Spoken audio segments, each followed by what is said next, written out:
अस्सलाम वालेकुम।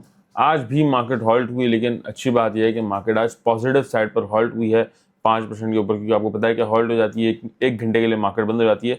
Right now अभी 7%, 7.5% मार्केट प्लस है और 8% तक प्लस गई थी। 11,873 पॉइंट प्लस गई थी और अभी 11,000 पूरे पूरे मार्केट प्लस है। 1,57,500 का इंडेक्स और जो पुराना गैप है 1,68,000, वहाँ से तकरीबन 10,500 पॉइंट नीचे है, यानी कि 10,500 पॉइंट इजीली मार्केट ऊपर जा सकती है अगर सारी चीज़ें सेटल डाउन हो जाती हैं तो।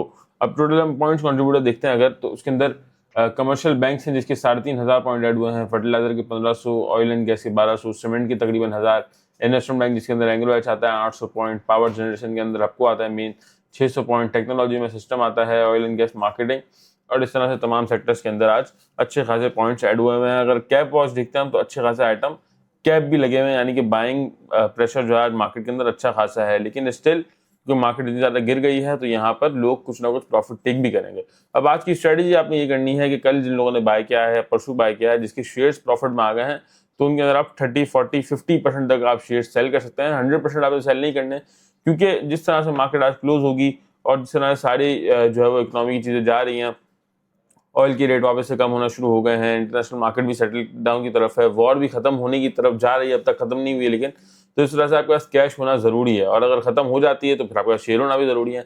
इसलिए आपने 50% शेयर सेल कर देना है जो आपने रिसेंट के अंदर बाय किए हैं, जिनमें आपको प्रॉफिट हो रहा है, और जो पुराने आपके पास रखे हुए हैं जिनके अंदर लॉस है, अच्छे शेयर आपने रखे हुए हैं, तो वो स्टिल आप होल्ड रखें, क्योंकि सारी चीजें जब पॉजिटिव वे की तरफ जाएंगी तो वी शेप रिकवरी जैसा हमने कहा था, और आज मार्केट तकरीबन वी शेप रिकवरी दी है। कल वाले तकरीबन 5.5 जो है मार्केट ने वापस ले लिए हैं, जो कि बहुत ही अच्छी बात है और इन्वेस्टर्स के लिए बहुत अच्छी बात है। तो यहाँ पर आपने कुछ ना कुछ प्रॉफिट टेकिंग करनी है, और अगर कैश ज़्यादा ही अवेलेबल है, आपने पहले बाइंग नहीं की डर की वजह से, आज मार्केट प्लस है तो आपको बाइंग करने का दिल कर रहा है, तो फिर जो अच्छे शेयर हैं जिनके डिविडेंड यील्ड अच्छी हो गई थी, अटक पेट्रोलियम है, अटक रिफाइनरी थोड़ा स्ट्रॉन्ग लगता है, मिलेट ट्रैक्टर के अंदर आप बाइंग कर सकते हैं, ओजीडीसी है, पीपीएल है, पीएसओ है, ऑयल सेक्टर का ये हो गया।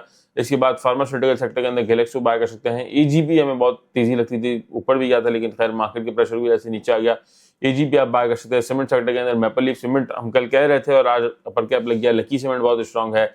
एंग्रो एच के अंदर बाइंग करनी चाहिए। फौजी फर्टिलाइजर है, तो बहुत सारे शेयर्स स्टिल आपको मिल रहे हैं जिनकी यील्ड अच्छी है। बैंक इस्लामी है, बाकी दूसरी बैंकें हैं, फैसल बैंक है, मीजान बैंक है, तो इन तमाम शेयर्स के अंदर आपने बाइंग करके काम करना है। और जो डिविडेंड नहीं भी देते हैं, जिनकी जो है वो प्राइस टू अर्निंग रेशियो बहुत कम है, तो उनके अंदर भी आप बाइंग कर सकते हैं।